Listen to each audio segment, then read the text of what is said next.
تخيل تفطر في قلب البحر، دي واحدة من أجمل تجارب الفطار هنا في اسكندرية. خلونا نبدأ الفطار هنا من الكافيهات والمطاعم اللي موجودة على البحر، وبعد كده نكمل بقية يومنا. في زيارتنا الأخيرة لاسكندرية جربنا نفطر في مطعم موتس. الفطار كان شرقي متنوع، فول وفلافل وجبنة وبطاطس وسلطة. سعر الفطار 90 جنيه، والأجمل طبعا إنه فطار بريحة البحر مع صوت الموج. الكافيهات والمطاعم هنا في قلب البحر حرفيا. البداية زي ما انتم شايفين كده مع الفطار الشرقي واللي موجود هنا في كافيه ريستوران اسمه وودز موجود هنا.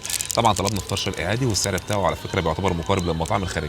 بنتكلم يعني في 90 جنيه. جبنه طبعا زياده عليه طاسه الجبنه دي، واللي بتعتبر حاجه من الحاجات اللي مشهوره بيها اسكندريه هي طاسات الجبنه طبعا. خلونا بس نجرب الفطار والفول ونشوف طعمه عامل ازاي. الفول مضروب صح وطعمه كويس جدا. دايما في مخالفه ان الفول بتاع الكافيهات او المطاعم المفترض ان ما يكونش طبعا قوي زي المحلات اللي بره، بس طبعا الفول كويس جدا. كمان جبنا الطعميه اللي قدامكم ديت، واللي طبعا طالعه سخنه في الجو دوت، فاعتقد انها حاجه كويسه جدا. طعمها كويس جدا. خلونا بقى نجرب طاسه الجبنه اللي جت ديت. طعمها جميل، وطعم البسطرمه اللي فيها ظاهر. كمان صوص الشيدر فيها زياده شويه، من ده طعم كويس جدا.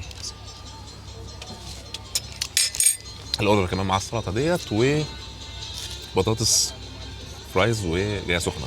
تجربه جميله جدا، حاولوا تجربوها لما تيجوا هنا في اسكندريه. هتبقى تغيير عن المطاعم المختلفه اللي كنا بنصورها لكم قبل كده. الفطار بيعتبر كويس على السعر دوت. طبعا احنا هنا بنتكلم على افطار مش في مطعم طبعا تقليدي، بنتكلم على قعده زي ديت. الطعم بتاع الاكل مختلف جدا، والفيو والهواء اللي جنبك دوت بيخلوا تجربه الفطار فعلا مختلفه. وطبعا بعد ما خلصنا الفطار جه وقت انك تشرب المشروب بتاعك، وافضل حاجه طبعا بعد الفطار هي الشاي بالنعناع اللي قدامكم دوت على الفيو الجامد ده. القعدة بتعتبر مختلفة والأسعار معقولة على مكان بالشكل دوت، لكن اللي بيزود الأسعار هي الخدمة والضريبة كالعادة. خلونا نتحرك على المكان اللي بعده، السوق الشعبي. الحلقة بالكامل حاليا على القناة، تقدروا تتفرجوا عليها.